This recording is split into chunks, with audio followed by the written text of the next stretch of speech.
Nitol tata নিবেদিত DBC নিউজের নিয়মিত আয়োজন সংবাদ সম্প্রসারণে সবাইকে স্বাগত জানাচ্ছি। আমি সুরভি আলম তরণী।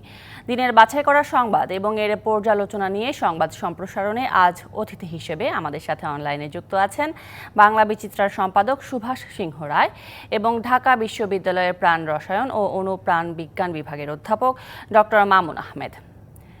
স্বাগত আপনাদের সংবাদ সম্প্রসারণে। আমি প্রথমেই যাব অধ্যাপক ডক্টর মামুন আহমেদ আপনার কাছে, এবং সারাদিনের আজকে যে আলোচিত যে সংবাদটা সেটা হচ্ছে যে ঝিনাইদহ ৪ আসনের সংসদ সদস্য আনোয়ারুল আজিম আনারের হত্যাকাণ্ডকে নিয়ে, এবং এই হত্যাকাণ্ডকে নিয়ে নানান কথা হচ্ছে, নানান আলোচনা হচ্ছে, নানান রহস্য আছে। তো একজন সংসদ সদস্যের এই হত্যাকাণ্ড কিংবা মৃত্যু যেটাই বলি না কেন, এটিকে নিয়ে এত রহস্য কেন? ধন্যবাদ আপনাকে। তিনি সংসদ সদস্য, রাজনৈতিকভাবে খুবই গুরুত্বপূর্ণ ব্যক্তি, তাছাড়া সরকার দলীয় সংসদ সদস্য। পাশের একটি দেশে তিনি গিয়েছেন চিকিৎসার জন্য, সেখানে তিনি হত্যাকাণ্ডের শিকার হয়েছেন। এখন পাশের দেশে হত্যাকাণ্ডের শিকার হয়েছেন, তিনি চিকিৎসার জন্য সেখানে গিয়েছেন, যাওয়ার পর হত্যাকাণ্ডের শিকার হলেন। সার্বিক সবকিছু নিয়ে এক ধরনের রহস্য তো তৈরি হয়েছে। তো সার্বিকভাবে বিষয়টি খুব গুরুত্বপূর্ণ। কেন কেন এই হত্যাকাণ্ড ঘটেছে এবং এর পেছনে আসলে মোটিভ কি ছিল, দুই দেশের পুলিশ কর্মকর্তারা সেটা নিশ্চয়ই উদ্ঘাটন করবেন। তবে বাংলাদেশের পুলিশ প্রশাসন এবং সরকারের মন্ত্রী পর্যায়ের স্বরাষ্ট্র মন্ত্রণালয়ের পক্ষ থেকে যেসব বক্তব্যগুলো দেয়া হচ্ছে এবং মিডিয়াতে, লোকাল অ্যান্ড ফরেন মিডিয়াতে এই বিষয় যেভাবে আসছে, তাতে স্পষ্ট আসলে ধারণা পাওয়া যায়, কিছুটা কনফিউশন তৈরি হচ্ছে। একবার বলা হচ্ছে যে তিনি হত্যাকাণ্ডের শিকার হয়েছেন, কিন্তু আবার ঠিক তার পরমুহূর্তে আবার বলা হচ্ছে যে তার লাশ পাওয়া যায় নাই। যদি আবার বলা হচ্ছে যে খণ্ড বিখণ্ড হয়তো, কিন্তু দেহাবশেষ পাওয়া গিয়েছে। এবং এইসবগুলোতে আসলে কনফিউশন তৈরি হচ্ছে। কনফিউশনের সাথে সাথে কিছুটা রহস্য তৈরি হয়েছে। আবার এক পর্যায়ে বলা হচ্ছে তিনি হত্যাকাণ্ডের শিকার হয়েছেন। আবার কখনো কখনো বলা হচ্ছে যে কলকাতার পক্ষ থেকে বা ইন্ডিয়ান পুলিশের পক্ষ থেকে সরাসরি ভাবে এই বিষয়ে কোনো নিশ্চিত করা হয়নি। এই সবকিছু মিলিয়ে আসলে আমাদেরকে আরেকটু সময় অপেক্ষা করতে হবে, আসলে কি হয়েছে, রহস্য কেন, এবং রহস্যের পেছনে প্রকৃত কারণ কি, খুনের পেছনে প্রকৃত কারণ কি। আর আমার পক্ষে এর চেয়ে বেশি আসলে মিডিয়াতে বা আমাদের গুরুত্বপূর্ণ ব্যক্তিদের বক্তব্য থেকে যেটুকু জানা সম্ভব, আমার পক্ষে এটুকুই জানি আমি। এর বাইরে হয়তো আমার সহ আলোচক বন্ধু সুভাষ সিংহ রায়, তার কাছে হয়তো এর চেয়ে বেশি কোনো তথ্য থাকতে পারে, কারণ উনি সাংবাদিকতা জগতের সাথে অনেক বেশি সম্পৃক্ত। আমি ওনাকে ইনভাইট করবো এর চেয়ে বেটার অনেক কিছু ইনফরমেশন যদি আমাদেরকে দিতে পারে। নিশ্চয়ই, জি, ধন্যবাদ ডক্টর মামুন আহমেদ আপনাকে। এই পর্যায়ে সুভাষ সিংহ রায়, আপনার কাছে জানতে চাই আসলে কেন এতটা রহস্য হচ্ছে, এবং আমাদের সহ আলোচক যিনি বললেন যে এই ব্যাপারে আসলে আরও তদন্ত করা দরকার, আরও তদন্ত সাপেক্ষে তারপরে কোনো কিছু একটা সিদ্ধান্তে আসা দরকার। আপনি কি মনে করছেন, আপনার পর্যবেক্ষণ কি বলছে? অধ্যাপক মামুন যে কথাগুলো বললেন, মানে আমি তো মনে করি যে প্রতিটা কথার মধ্যে গুরুত্ব রয়েছে, এবং আমি একটা কথা খুব পরিষ্কার করে বলতে চাই যে আমরা যেন প্রমাণিত সত্যের বাইরে কোনো কথা না বলি। ভারতের, বিশেষ করে পশ্চিমবঙ্গের পুলিশ সিআইডির পক্ষ থেকে যে সমস্ত বিবৃতি দেওয়া হয়েছে, এটা থেকে বোঝা যাচ্ছে যে তারা বিষয়টাকে খুব গুরুত্বপূর্ণ বিষয় হিসেবে দেখছেন।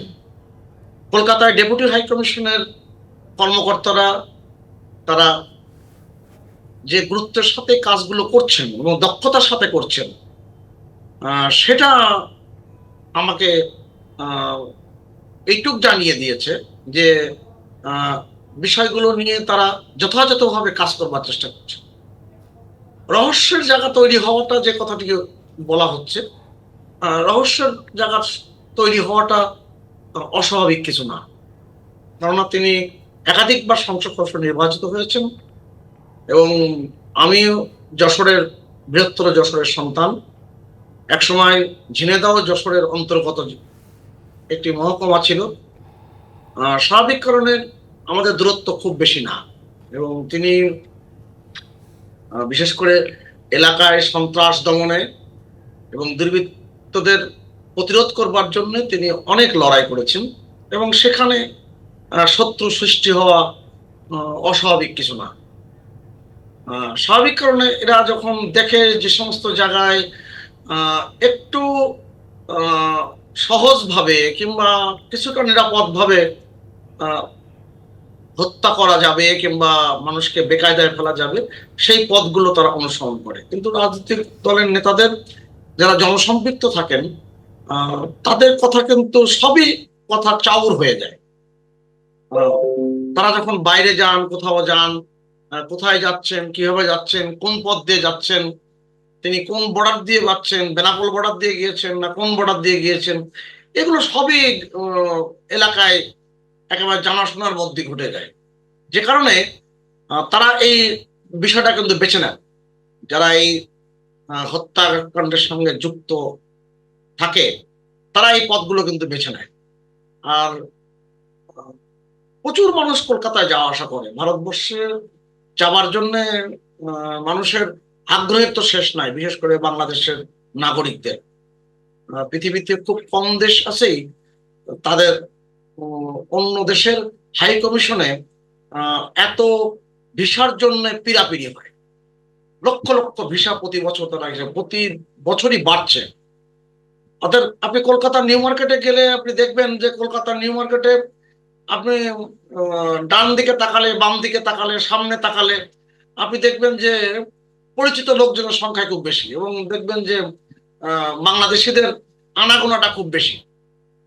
কিছু নির্দিষ্ট এলাকা তো বটেই, কিন্তু যেখানে তিনি ছিলেন নিউ টাউনে, সেখানে কিন্তু আমাদের সাধারণ নাগরিকরা খুব বেশি যাওয়া আসা করেন না। কারণ আমাদের বাংলাদেশ থেকে যারা যান চিকিৎসার জন্য কিংবা ভ্রমণের উদ্দেশ্যে যান কিংবা নানান রকম কাজে যান, ব্যবসার সাথে যুক্ত প্রচুর মানুষ যান, তারা কিন্তু মূলত নিউ মার্কেট, কলকাতা নিউ মার্কেটের আশেপাশে হোটেলগুলোতে থাকেন। তা আমি যে কথাটা খুব একটু পরিষ্কার করে বলি যে প্রতিপক্ষ তৈরি হওয়া অস্বাভাবিক কোনো বিষয় না। কারণ আমাদের এখানে যারা মানুষের জন্য কাজ করে তাদের শত্রু তৈরি হয়ে যায়। তিনি মানুষের জন্য কাজ করেছেন, যে কারণে আপনি দেখবেন যে আপনার টেলিভিশন সহ বেশ সবকটি টেলিভিশনে ঝিনাইদহের প্রতিনিধিরা যে সমস্ত সংবাদ পাঠিয়েছেন, আমি সবকটাই দেখবার চেষ্টা করেছি এবং দেখেছি। এবং সেখানে দেখবেন মানুষের আহাজারি, সাধারণ নাগরিকরা কথা বলছেন, সাধারণ নাগরিকরা তারা কাঁদছেন, তারা বলছেন আমাদের এখানে রাস্তাঘাট ছিল না, আমাদের এখানে অনেক সমস্যা ছিল, এই এমপি আমাদের সমস্ত সমাধান করে দিয়েছেন। তা স্বাভাবিক কারণে একটি ওত পেতে থাকা গোষ্ঠী কিন্তু সবসময় থাকে এই সমস্ত জনপ্রিয় মানুষের কে টার্গেট করে, তারা কিন্তু তাকে বন্ধ করে দিতে পারে এবং তাকে হত্যা করবার একটা চক্রান্ত সবসময় করে থাকে। ঘটনাটি তাই ঘটেছে, আমার কাছে তাই মনে হয়। জি, পরিষ্কার। সুভাষ সিংহ রায়, আপনি থাকবেন আমাদের সাথে এ পর্যায়ে। অধ্যাপক ডক্টর মাহমুদ আহমেদ, আপনার কাছে জানতে চাই, এই যে একজন রাজনীতিবিদ, বাংলাদেশের একজন রাজনীতিবিদ দেশের পাশের দেশে গিয়ে যে নিখোঁজ রয়েছেন এতদিন ধরে, এর পেছনে আসলে আপনি কারণটা কি দেখতে পাচ্ছেন? আর আসলে ক্রাইম স্কোয়াড কিংবা সেফটি যেটাই বলি না কেন, এটার প্রতিবেশী দেশে গিয়ে যে নিরাপত্তা পেলেন না, ব্যাপারটা আসলে কিভাবে দেখছেন আপনি? ধন্যবাদ আপনাকে।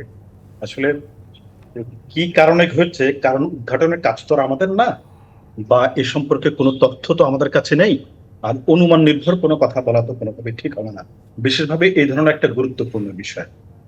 তবে পার্লামেন্ট মেম্বার পাশের একটা দেশে গিয়ে ব্রুটালি কিল হয়েছে।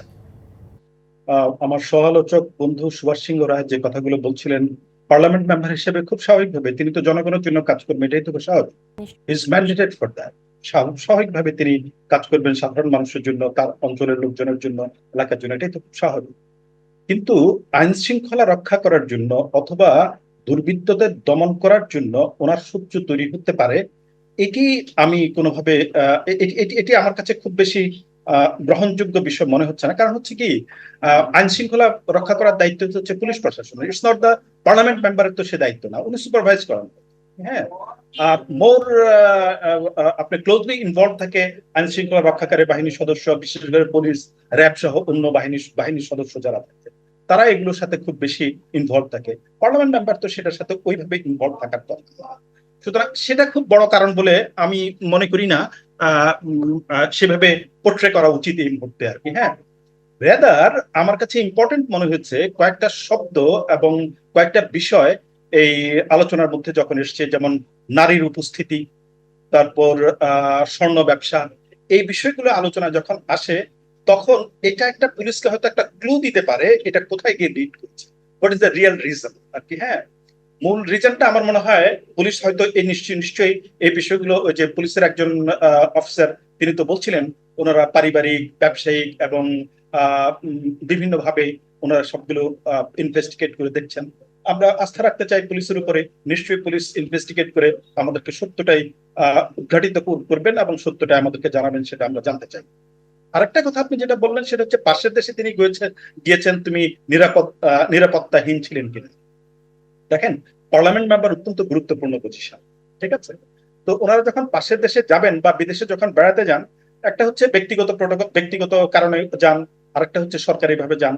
ইনি যতটুকু বোঝা যাচ্ছে যে দিস জেন্টলম্যান উনি গিয়েছেন ব্যক্তিগত কারণে। ব্যক্তিগত কারণে তিনি যখন যান, আমি যতটুকু বুঝতে পেরেছি উনি ওনার পরিবারকে নিয়ে যান নাই, একাই গিয়েছেন, চিকিৎসার জন্য গিয়েছেন। আবার কোনো হসপিটালের সাথে তিনি এঙ্গেজ ছিলেন অথবা প্রি অ্যাপয়েন্টমেন্ট ছিল, সেরকম কোনো কিছু জানা যায় না। অল টুগেদার এটাকে এক ধরনের রহস্যই মনে হয় আর কি। হ্যাঁ, তো যদি এটা উনি সরকারি সফরে যেতেন এবং পুলিশকে যদি আগে থেকে ইনফর্ম করা হতো, অথবা লোকাল আমাদের যে হাই কমিশন আছে, অথবা আমাদের মনে হয় ডেপুটি হাই কমিশন একটা আছে ইন্ডিয়াতে, কলকাতাতে আর কি। হ্যাঁ, ওনারা যদি আগে থেকে জানতেন, হয়তো একটা প্রোঅ্যাক্টিভ একটা মেজার ওনারা হয়তো নিতে পারতেন। ডক্টর মামুন আহমেদ, যেহেতু উনি এই সরকারি সেটা সফরে হয় নাই। যাননি, ব্যক্তিগত কারণেই গিয়েছেন বলা যেতে পারে, চিকিৎসার জন্য গিয়েছিলেন, সেক্ষেত্রে কি কাউকে মানে ঊর্ধ্বতন কর্তৃপক্ষ বা প্রশাসনকে ইনফর্ম করার সুযোগ রয়েছে? আমি এক্স্যাক্টলি জানি না পার্লামেন্ট মেম্বারদের ক্ষেত্রে নিয়ম কি, বাট এমনিতে সরকারি কর্মচারী কর্মকর্তা থেকে শুরু করে রাষ্ট্রের গুরুত্বপূর্ণ দায়িত্বে যারা থাকেন, এদের প্রত্যেকেরই দেশ থেকে বের হওয়ার জন্য নিশ্চয়ই পারমিশন নিতে হয়, সরকারের পারমিশন নিতে হয়, তারপর অ্যাপ্রোপ্রিয়েট অথরিটি যারা, তাদেরকে পারমিশন নিতে হয়। এমনকি আমাদেরকে তো ঢাকা শহর ত্যাগ করতেও তো পারমিশন নিতে হয়। আমি যদি ওয়ার্কিং ডেতে ঢাকা শহর ত্যাগ করে যদি গ্রামের বাড়িতে যেতে হয়, তাও তো আমাকে পারমিশন নিতে হয় আমার অথরিটি। এই ক্ষেত্রে নিশ্চয়ই পার্লামেন্ট মেম্বারদের ক্ষেত্রে সে ধরনের নিশ্চয়ই অথরিটির কোনো কিছু থাকা উচিত। নিশ্চয়ই পরিষ্কার। সেক্ষেত্রে তিনি ডক্টর করেছেন মামুন কিনা, আহমেদ, না আমরা করে এই থাকলে সেটা বিষয় নিয়ে আরো ব্যর্থ কথা কিনা। বলবো। সুভাষ সিংহ রায়, আপনিও থাকবেন আমাদের সাথে। আমরা ফিরছি একটি বিরতির পর। বিরতির পর আবারও স্বাগত নিউট্রাল টাটা নিবেদিত সংবাদ সম্প্রসারণে। আমাদের সাথে আছেন বাংলা বিচিত্রা সম্পাদক সুভাষ সিংহ রায় এবং ঢাকা বিশ্ববিদ্যালয়ের প্রাণ রসায়ন ও অনুপ্রাণ বিজ্ঞান বিভাগের অধ্যাপক ডক্টর মামুন আহমেদ। এবং আপনাদেরকে আবারও স্বাগত আজকে আমাদের আয়োজনে। এই পর্যায়ে আমি সুভাষ সিংহ রায় আপনার কাছে জানতে চাই যে যেহেতু উনি ঝিনাইদহে বেশ জনপ্রিয় এবং উনি একজন সংসদ সদস্য, সেহেতু ওনার পাসপোর্ট তো আলাদা হওয়ার কথা, সেই ক্ষেত্রে কি কোনো প্রজ্ঞাপন জারি করা হয়েছিল ওনার তরফ থেকে, কিংবা কোনো জিও বা এনওসি নেওয়া হয়েছিল কিনা, এ ব্যাপারে আপনার মতামত? যারা সদস্য থাকেন তাদের মাননীয় স্পিকারের কাছ থেকে জিও নিতে হয়। জি, এটাকে ওখানে বলা হয় এনওসি। এই নিশ্চয়ই এই প্রক্রিয়া সম্পন্ন করে তিনি গিয়েছেন। আরেকটি বলা হয়ে থাকে অনেক সময় যে সংসদ চলাকালীন সময় যদি দেশের বাইরে যান তাহলে অনুমতিটা বাধ্যতামূলক।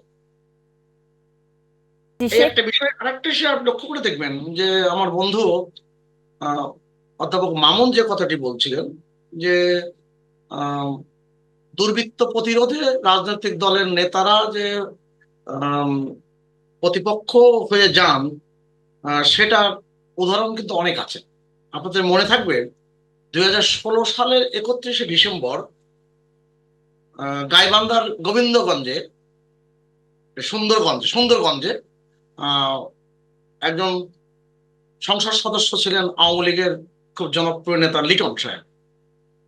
তিনি জঙ্গিবাদ প্রতিরোধে খুব গুরুত্বপূর্ণ ভূমিকা রেখেছিলেন।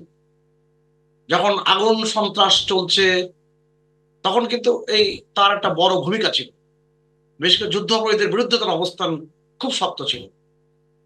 পরবর্তীতে ইনভেস্টিগেশনে দেখা গেল জাতীয় পার্টির সাবেক এমপি অবসরপ্রাপ্ত আব্দুল কাদের খান এবং তার সহযোগী ড্রাইভার সহ 7 জন কিন্তু এই মামলায় গ্রেপ্তার হলেন এবং তাদের কিন্তু বিচার কাজ সম্পন্ন হয়েছে।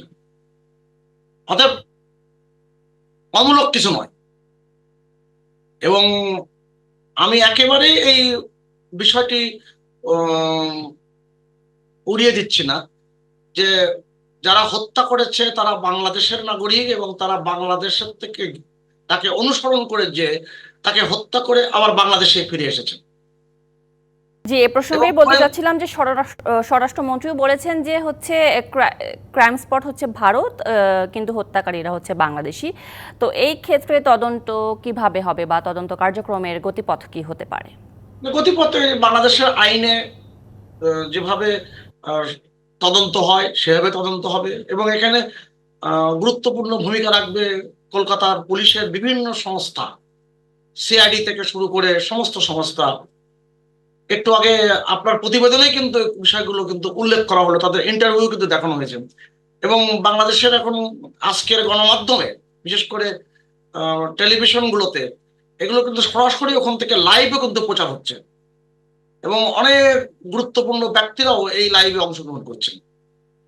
অতএব সেইভাবেই কিন্তু চলছে, এবং আহ, বাংলাদেশের সরকার তো গুরুত্ব দিয়েছেনই, এবং তারা বিশেষ করে স্বরাষ্ট্র মন্ত্রণালয়, পররাষ্ট্র মন্ত্রণালয় গুরুত্বের সঙ্গে যে তাদের তদন্ত কাজ অব্যাহত রেখেছেন, সে ব্যাপারে আমার বিন্দু মাত্র সন্দেহ নেই।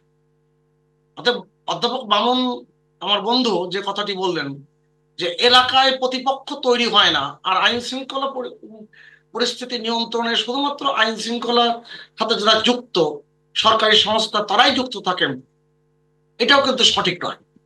মানে একটা ক্ষেত্রে তিনি ব্যাকরণগত ভাবে বলেছেন, কিন্তু সেখানে জনপ্রতিনিধিরা একটা গুরুত্বপূর্ণ ভূমিকা রেখে থাকে, যে কারণে তারা প্রতিপক্ষ হয়ে যান, যে কারণে তাদেরকে টার্গেট করা হয়। এবং আপনি খুব যথার্থই বলেছেন যে তারা এই টার্গেট মিশন নিয়ে তারা নিয়ে এসেছিলেন, তাকে হত্যা করেছে এবং হত্যা করে আবার তারা ফিরে এসেছে। এটি হচ্ছে আহ, গুরুত্বপূর্ণ তথ্য এখানে উল্লেখ করা যায়। জি, সুভাষ সিংহ রায়, ধন্যবাদ আপনাকে। এ পর্যায়ে আমি ডক্টর মামুন আহমেদ আপনার কাছে জানতে চাই যে আসলে আপনার দিক থেকে কি মনে হয়, আপনার পর্যবেক্ষণ কি বলছে এই তদন্তে আমরা কলকাতার প্রশাসনের সহযোগিতা কিরকম পাবো? হ্যাঁ, দেখুন, সব দেশের পুলিশ কিন্তু অনেক পুরনো প্রতিষ্ঠান, তাই না? এবং গুরুত্বপূর্ণ অনেক পুরনো প্রতিষ্ঠান প্রত্যেকটা দেশে, এবং প্রত্যেক দেশে পুলিশ এককভাবে এবং দুইটা দেশের মধ্যে যৌথভাবে কাজ করার তাদের পূর্ব নির্ধারিত প্রোটোকল আছে, রাইট? তাদের সে অভিজ্ঞতা আছে। তো সেদিক থেকে সে প্রোটোকল তারা নিশ্চয়ই অনুসরণ করবে। সে পূর্বে তাদের যে অভিজ্ঞতা আছে সেই অভিজ্ঞতার আলোকে তারা সে এই আপনার প্রসিড করবে, নিশ্চয়ই এই বিষয়ে কোনো সন্দেহ নেই। সুতরাং আমি এখানে কোনো প্রসিডিউরাল লিমিটেশনস হইতে পারে এটা আমি মনে করছি না। আমি মনে করি যে সদিচ্ছাটাই এখানে গুরুত্বপূর্ণ। দুইটা দেশের পুলিশ যদি মনে করে যে যা ঘটেছে এটা প্রপারলি তারা ইনভেস্টিগেট করে হোয়াট বেসিক্যালি রিয়েলি হ্যাপেন্ড, এটা ওনারা ইয়ে করবেন, ফাইন্ড আউট করবেন, তাহলে আমি মনে করি না প্রসিডিউরাল কোনো লিমিটেশন সেখানে আছে। আপনি কি মনে করছেন যে এর এর কারণে কোনো প্রভাব পড়বে সম্পর্কে বাংলাদেশ ভারতের? ওকে, এটা এটা একটা গুরুত্বপূর্ণ প্রশ্ন আপনি করেছেন না। সেটা হয় কি, একজন পার্লামেন্ট মেম্বার কিন্তু জাতা বিষয় কি না, অনেক গুরুত্বপূর্ণ রাজনৈতিক ব্যক্তিত্ব থেকে। এই ধরনের একটা রাজনৈতিক ব্যক্তিত্ব পাশের দেশে গিয়ে একটা প্রাইভেট ভিজিটে গিয়ে যখন হত্যাকাণ্ডের শিকার হন এবং হত্যাকাণ্ডের কি কারণ সেটা উদ্ঘাটিত হতে গিয়ে বিব্রতকর বিভিন্ন প্রসঙ্গ যখন চলে আসে, নিশ্চয়ই, এবং সেটা যখন দুইটা দেশের ইন্টারন্যাশনাল মিডিয়াতে যখন সেটা প্রকাশিত হয়, তখন সেটা আমাদের জন্য অত্যন্ত দুঃখজনক হয়, লজ্জাজনক হয়, দুর্ভাগ্যজনক হয় না। আমি আশা করতে চাই যে যেগুলো বিভিন্ন ভাবে আলোচনায় আসছে সেগুলো হয়তো সত্য নয়, কিন্তু যদি সত্য হয়ে থাকে নিশ্চয়ই সেটা আমাদেরকে একটা বিব্রতকর অবস্থার মধ্যে ফেলবে। সেই দৃষ্টিকোণ থেকে দুইটা দেশের মধ্যে সম্পর্কের অবনতি কতটুকু হবে জানি না, কারণ বাংলাদেশ এবং ইন্ডিয়ার মধ্যে তো এক ধরনের মানে ভেরি গুড ওয়ার্কিং রিলেশনশিপ আছে, এই বিষয়ে তো কোনো সন্দেহ নাই। হ্যাঁ, তবে ইয়ে পর্যায়ে আপনার মানুষের মধ্যে এক ধরনের বলা চলে আপনি ধরেন বিব্রতকর পরিস্থিতি তৈরি করবে যে নিউজটা আসলে আসছে সেটা। জি, ধন্যবাদ আপনাকে। সুভাষ সিংহ রায়, আপনার কাছে একই প্রশ্ন যে আপনার কি মনে হয় এই ঘটনা বাংলাদেশ ভারত সম্পর্কে কোনো প্রভাব ফেলবে কিনা? প্রতিটা ঘটনার যখন পর্যালোচনা করা হয় দেখা যায় সম্পর্কের গুরুত্বটা আরো বাড়ে এবং ঘনিষ্ঠতা আরো বাড়ে, এবং বিপদের দিনে যেই কাছে আসে, যারা কাছে আসে, এটা তো আমরা ছোটবেলার থেকে শুনে আসছি, সেই তো প্রকৃত বন্ধু। আপনি দেখেন ওয়েস্ট বেঙ্গল পুলিশের সমস্ত ডিপার্টমেন্ট তারা কিন্তু মানে ঘটনার ঘটনার সাথে সাথে তারা কিন্তু এই ব্যাপারে সক্রিয় অবস্থান নিয়েছে। আর আন্দালিব ইলিয়াস, যাকে আমি ব্যক্তিগতভাবে চিনি, যিনি বাংলাদেশের ডেপুটি হাই কমিশনার কলকাতাতে আছেন, তিনি আমাদের প্রখ্যাত সাহিত্যিক আখতারুজ্জামান ইলিয়াসের সন্তান এবং খুবই উচ্চশিক্ষিত, এবং তিনি খুবই মেধাবী একজন মানুষ। এবং এসব ব্যাপারে তার যে তড়িৎ যে সিদ্ধান্তগুলো, সেটা কিন্তু অনেক কাজে আসবে। বরঞ্চ এই ঘটনার মধ্য দিয়ে, এটা দুঃখজনক ঘটনার মধ্য দিয়ে আমাদের সম্পর্কের মাত্রাটা যে আরো গভীরভাবে দেখার সুযোগ আমরা পাবো, বিশেষ করে ভারত আর বাংলাদেশের মধ্যে সম্পর্কের জায়গাটা। অতএব এইটা আমি খুব গুরুত্বপূর্ণ মনে করছি, এবং সেই কারণেই আমার কাছে মনে হচ্ছে রহস্যের কুল কিনারা যতই আমরা অনুসন্ধান করবার চেষ্টা করি না কেন, যতই বাড়তি কথা বলি না কেন, আগ বাড়িয়ে কথা বলি না কেন, আমরা দেখবেন দু একদিনের মধ্যে সমস্ত জটিলতার অবসান ঘটবে। নিশ্চয়ই, আমাদেরও সেই প্রত্যাশা। অসংখ্য ধন্যবাদ সুভাষ সিংহ রায় এবং ডক্টর মামুন আহমেদ আপনাকে যুক্ত থাকার জন্য। এ পর্যায়ে আমরা নিচ্ছি একটি বিরতি। নিউট্রাল টাটা নিবেদিত সংবাদ সম্প্রসারণে একটা বিরতির সময় হয়েছে, সঙ্গে থাকবেন। বিরতির পর আবারও স্বাগত নিউট্রাল টাটা নিবেদিত সংবাদ সম্প্রসারণে। সাথে আছেন সুভাষ সিংহ রায় এবং ডক্টর মামুন আহমেদ। এবং আজকের দিনের আরেকটি গুরুত্বপূর্ণ সংবাদ হচ্ছে যে এখনও নিশ্চিত হয়নি অন্তত 20,000 হজ যাত্রীর উড়োজাহাজের টিকিট। এবং এই চিত্র আমরা প্রত্যেক বছরই দেখে আসছি, প্রতি বছর একই অভিযোগ, একই চিত্র, এবং অবশেষে বা শেষের দিকে যেটা দেখা যায় যে প্রধানমন্ত্রীর হস্তক্ষেপে হয়তো যা একটু সমাধান হয়। এবার নতুন আরেকটি চিত্র দেখা যাচ্ছে, বা সংকট বলতে পারি আমরা এটাকে, সেটা হচ্ছে 8টি এজেন্সি নাকি এবার টিকিটই করেনি। তাহলে এই দায় আসলে কার? ডক্টর মামুন আহমেদ, জানাবেন আপনি। ধন্যবাদ আপনাকে। আসলে হজ তো খুব গুরুত্বপূর্ণ ধর্মীয় বিষয়, তাই তো? এবং এই গুরুত্বটা বিবেচনায় রেখেই প্রতি বছর ধর্ম মন্ত্রণালয় থেকে খুব গুরুত্বের সাথে বিষয়টি দেখার কথা। তারপরও আপনি যেটা বললেন যে প্রতি বছরই হাজী সাহেবদের এইসব বিড়ম্বনা চলতেই থাকে, শেষ মুহূর্ত পর্যন্ত একটা অনিশ্চয়তার মধ্যে থাকেন।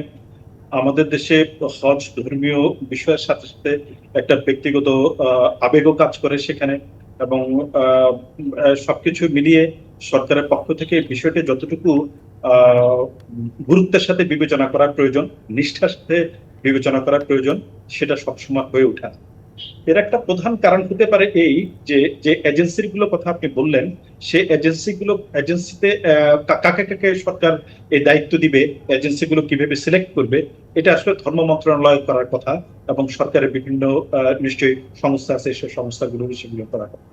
সেটা প্রপারলি হয় না, এবং সেক্ষেত্রে কখনো কখনো দুর্নীতির কথা শোনা যায়। হ্যাঁ, যদি এটা এই ক্ষেত্রে তা হয়েছে কিনা আমি ঠিক জানি না। যদি তা হয়ে থাকে, আমার মনে হয় সরকারের সেই জিনিসটা ইনভেস্টিগেট করা প্রয়োজন, ভবিষ্যতে যাতে না হয় সে ব্যবস্থা গ্রহণ করা প্রয়োজন। সবচেয়ে বড় কথা হচ্ছে এই মুহূর্তে আর খুব বেশি সময় তো নেই, হাজী সাহেবদের যাতে কোনো প্রকার বিড়ম্বনায় পড়তে না হয়, সমস্যায় যাতে পড়তে না হয়, দুশ্চিন্তার মধ্যে যাতে ওনাদেরকে থাকতে না হয়, সেই ব্যবস্থাটা তারা যাতে নিশ্চিন্তে যে রিচুয়ালস আছে, সে হজের যে রিচুয়ালস গুলো আছে সেগুলো যাতে নিশ্চিন্তে ওনারা প্রতিপালন করতে পারেন, সেই ক্ষেত্রে সরকারের পক্ষ থেকে, কারণ এগুলো তো সরকারের জন্য তো পেমেন্ট নেয়, তাই না? Government gate paid for that. হ্যাঁ, তো সেগুলো নিশ্চয়ই সরকার যথাযথ নিষ্ঠার সাথে করাটা আমি প্রয়োজন বলে মনে করি। জি, ধন্যবাদ। জি, ধন্যবাদ সুভাষ সিংহ রায়। আপনার কাছেও মোটামুটি একই প্রশ্ন, যে হাব বলছে যে চেষ্টা চালানো হচ্ছে, তারপরও হচ্ছে এজেন্সিগুলোর আসলে নেপথ্যে কারণ কি? প্রত্যেক বছরই যেহেতু একই ঘটনার পুনরাবৃত্তি হচ্ছে, আপনি কি মনে করছেন? আপনার একটা পুরনো কথা বলি, বাংলাদেশ স্বাধীন হওয়ার পরে আপনার সৌদি আরবের অসহযোগিতা ছিল, বিশেষ করে পাকিস্তানের প্রভাবে তারা বাংলাদেশের হাজিদেরকে তারা নিচ্ছিল না, হজ পালন করার সুযোগ দিচ্ছিল না। বঙ্গবন্ধু শেখ মুজিব এটার যে যাত্রা শুরু করেন, এবং কি সৃজনশীল দক্ষতায়, কূটনীতিক দক্ষতায়, এটা বলতে গেলে অনেক সময় প্রয়োজন। এটা ইতিহাসের পাতায় লেখা আছে। আমি শুধু একটা বলবো, এইবার যে হজ ব্যবস্থাপনা যে অভাবনীয় কিছু জটিলতার জায়গা তৈরি হয়েছে, এই অভিযোগটি কিন্তু গণমাধ্যমে এসেছে। আপনি খেয়াল করে দেখবেন 10ই ফেব্রুয়ারি মন্ত্রণালয়ের এক চিঠিতে বলা হয়েছিল সৌদি আরবে হজ এবং উমরা মন্ত্রণালয় যেটা আবাসন ক্যাটারিং সিদ্ধান্ত অনুযায়ী 25শে ফেব্রুয়ারির মধ্যে সকল প্রকার অনলাইন চুক্তি সম্পন্ন করার বাধ্যবাধকতা রয়েছে। আপনি দেখেন আরেকটি প্রজ্ঞাপন দেখেন, 18 এপ্রিল ধর্ম মন্ত্রণালয় থেকে সৌদি আরবে একটি চিঠি পড়াতে জানানো হয়েছে আগামী 29 এপ্রিল হজ যাত্রীদের ভিসা ইস্যু বন্ধ হয়ে যাবে। তা এই যে জটিলতাগুলো জায়গা তৈরি হলো, আমার বন্ধু মামুন যে কথাটি বললেন, এটা খুবই গুরুত্বপূর্ণ বিষয়। যে এক সময় তো কোনো হাজিদের জন্য কোনো ক্যাম্প ছিল না। মাননীয় প্রধানমন্ত্রী শেখ হাসিনা তিনি সরকার পরিচালনার দায়িত্বে এসে কিন্তু তিনি হাজিদের সুবিধার্থে হজ ক্যাম্প করেছেন, এবং সেখানে ব্যবস্থাপনার জটিলতা থাকলেও কিন্তু বিচ্ছিন্ন কিন্তু প্রান্তিক ত্রুটি থাকলেও কিন্তু সেটা কিন্তু দিন দিন অগ্রগতির জায়গা হচ্ছে। কিন্তু প্রতি বছরে আপনার কথা অনুযায়ী প্রতি বছরে কোনো না কোনো জটিলতার জায়গাটি তৈরি হয়, এবং এবার অভাবনীয় কিছু জটিলতার জায়গা তৈরি হয়েছে। এইটি আমার বোধগম্য না, মানে I can't make out head or tail. আপনি কি মনে করছেন এর প্রতিবন্ধকতা কোথায় আসলে, কেন হচ্ছে না সমাধান? কিছু কিছু বিষয় তো অনেকে বলেই ফেলে যে কিছু কোনো অনিয়ম হইলে কিংবা কোনো কিছু ঠিক মতো না হলে আমরা দুর্নীতি খুঁজি। দুর্নীতিতে সমাজ থেকে উড়ে গেছে তা না, দুর্নীতি নানান রূপ নিয়েছে, নানান রঙে নানান বর্ণে আবির্ভূত হয়, নানান কায়দায় আসে, সেটা আলোচনা নাই বা করলাম। অদক্ষতাও কিন্তু একটা বড় রকমের বিষয়। আমি মার্কেটিং ম্যানেজমেন্টের ভাষায় যদি বলি, আমি কিভাবে করছি এবং কিভাবে করতে পারছি, দক্ষতার সাথে করতে পারছি কিনা, অতীতের ত্রুটি থেকে শিক্ষা নিচ্ছি কিনা, এটা কিন্তু খুব গুরুত্বপূর্ণ বিষয়। নিশ্চয়ই গুরুত্বপূর্ণ। অসংখ্য ধন্যবাদ সুভাষ সিংহ রায় এবং অধ্যাপক ডক্টর মামুন আহমেদ, আপনাদের দুজনকে আজকে আমাদের সংবাদ সম্প্রসারণে সময় দেওয়ার জন্য অসংখ্য ধন্যবাদ। আর এই ছিল নিটল টাটা নিবেদিত সংবাদ সম্প্রসারণে। ডিবিসির সঙ্গেই থাকুন।